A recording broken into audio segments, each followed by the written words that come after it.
Hello and welcome to this week's blog. What I wanted to do in this audio is to talk about 8 easy practical ways you can change your life right now.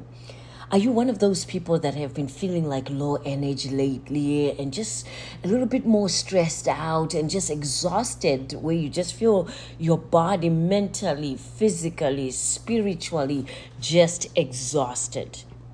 If your answer is yes, you're not alone. Not only are we still going through the COVID 19, we also are getting to the end of the year. So people have been working and working and working. If you're even relaxing at home and retired, there's still things that you continuously have been doing throughout the year.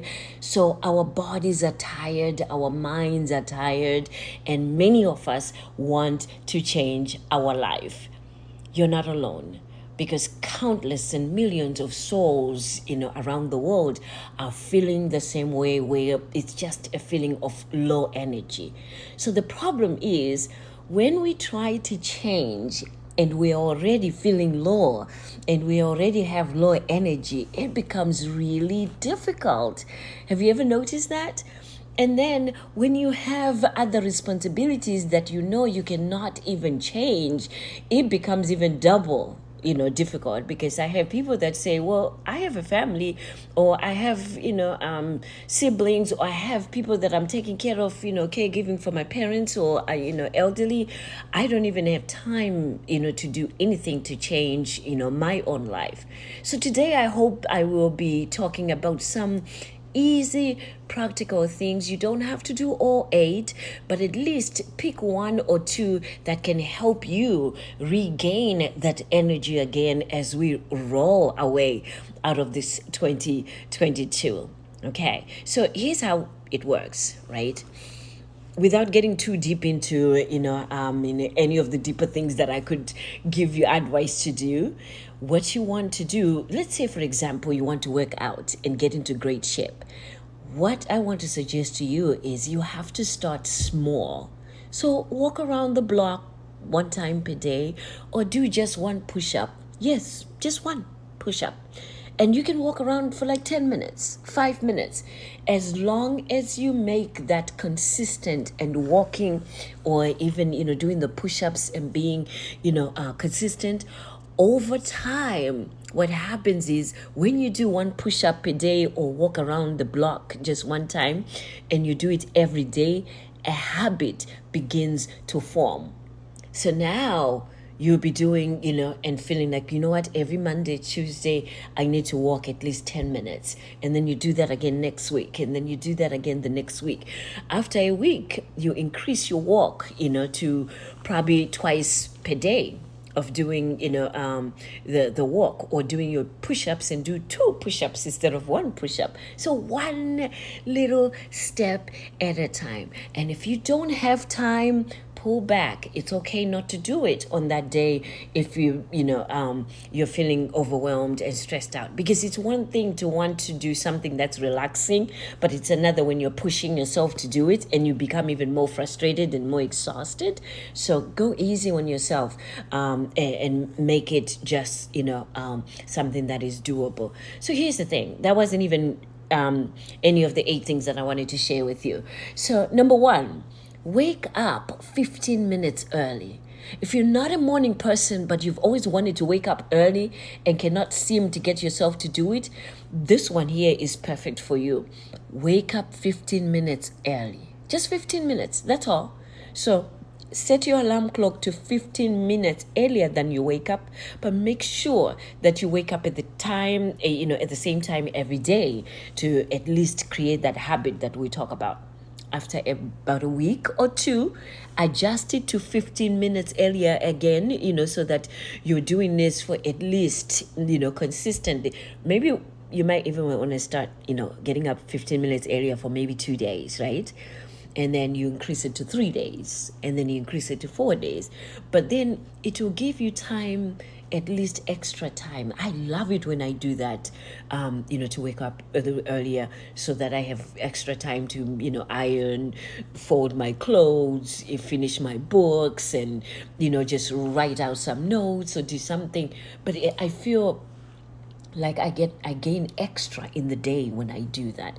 So try it out and see what you can do in those 15 minutes, that you wake up early. And if you can do more, even better. Number two, write 100 words per day. I know. Many people, when they say, writing, well, okay, let's do it this way. Either write 100 words of just writing something. If you're a person that actually wants to write a book, this is perfect for you to write 100 words on just writing whatever you want to write in your book. But for everybody else, 100 words could be 100 words in your journal, where you're just journaling things that are going on in your thoughts, in your mind, and just write something to write down, because writing is very cathartic. So write down something. Number three, express gratitude. You've heard it, I've heard it, many people have heard it, that gratitude is the key to living a happy and fulfilled life. So you want to express your gratitude for the things that you have rather than those things that you do not have. So that's not, difficult, right? To just take a piece of paper and write down the things that you actually are grateful for that you have.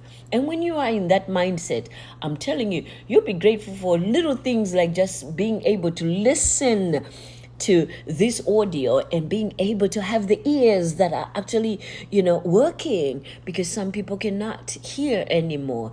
And then, if you can read, you are grateful for your eyes. So it doesn't even have to be anything additional or extra, but figure out the things that you're grateful for and make it a habit to write down at least 5 things a day that you're grateful for. And then the other thing that you want to do is invest $1 at a time. $1 per day is $365, dollars. Per year. No, per month, right? If you do $1 a day for 30 days, you get $365 per month. Can you imagine multiplying that? Well, if I'm wrong on the math, please write down, underneath this video and make a comment to correct me, because I didn't do math. I didn't do well in math. But I'm thinking $1 per day is $365 per month, so that's enough to, get you to invest more. Here's what happened. When COVID-19 came, people really struggled that had not invested or had saved, any money at all. So I know that this was, like a shakeup for many people. So why not prepare for the next, catastrophe that could happen by saving the money and investing at least $1 at a time, right? Next thing, number 5. I love this one because I just did this one here for myself. Organize one drawer at a time. Your bedroom drawers, your kitchen drawers, empty them and just do one at a time. I just finished doing mine. I did it for a week, and I was going through the kitchen drawers, and then I did my dresser drawers in my bedroom and emptied out, and then I'll fold and I'll throw out the things that I didn't use or have not even touched within a year. So I try to do this every year. So decluttering. It empties your mind. It also relaxes you, but it opens you up to new life, to new things that can come into your life. Just start small and clear out as much as you can. Number 6, drink 1 glass of water. Most people don't drink even enough water or drink water at all. So that's a big problem. Start by just 1 glass of water.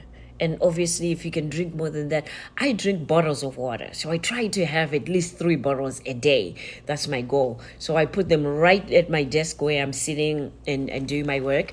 And then, they're staring at me right there to say, okay, you only drank half a bottle and you got about 8 hours or 6 hours left. So you better drink up. So I finish 3 bottles a day, and that's my goal every day, to make sure that I drink at least those 3. But you can start off with just drinking 1 glass a day. And then number 7 is also one of my favorites. Meditate for 5 minutes each day. There's so many benefits to meditation, and I talk about this all the time when I'm doing these blogs, trainings, or even working with people in coaching and counseling. Because literally, meditation can change your life drastically. I'm talking about relaxing more. I'm talking about even preventing yourself from getting, sick, getting overwhelmed. It's just that powerful that, it can reduce anxiety. We have a high rates of anxiety right now. We have high rates of depressive symptoms that are, creeping in among a lot of people. So it can decrease stress and also improve self-awareness.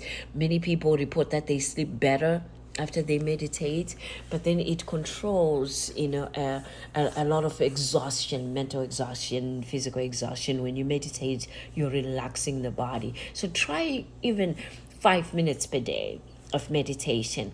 I do have, and I think I'll put the link right underneath this video.